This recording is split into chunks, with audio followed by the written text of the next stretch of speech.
பாரதிய ஜனதாவுடன் அதிமுக கூட்டணி வைக்கப் போவதாக யார் சொன்னது என மக்களவை துணை சபாநாயகர் தம்பிதுரை வினவியுள்ளார். சென்னை விமான நிலையத்தில் செய்தியாளர்களிடம் பேசிய அவரிடம், நாடாளுமன்ற தேர்தலில் பாரதிய ஜனதா கட்சியும் அதிமுகவும் வலுவான கூட்டணி அமைக்குமா என கேள்வி எழுப்பப்பட்டது.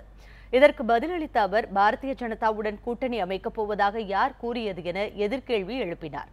பின்னர் அம்மாவின் வழியில் அதிமுக சென்று கொண்டிருப்பதாக கூறிய அவர், தேவைப்பட்டால் கூட்டணி அமைக்கப்படும் என குறிப்பிட்டார். தேர்தல் கூட்டணி தொடர்பான தம்பிதுரையின் கருத்து அதிமுகவின் கருத்து அல்ல என அமைச்சர் ஜெயக்குமார் கூறியது குறித்த கேள்விக்கு தம்பிதுரை பதிலளிக்கவில்லை. நீங்க திரும்ப பாஜக சொல்றீங்க. யார் பாஜக கூட்டணி யாருன்னு சொல்லிட்டாங்களா? உங்களுக்கு நாங்க அனைத்து இந்திய அண்ணா திராவிட முன்னேற்ற கழகம் அம்மா என்ன வகுத்தார்களோ அந்த வழியில் சென்று கொண்டிருக்கிறோம்.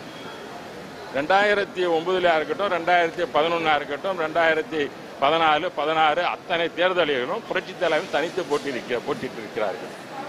ஆகவே அந்த நிலையில் தான் இன்று இருந்து கொண்டிருக்கிறோம்.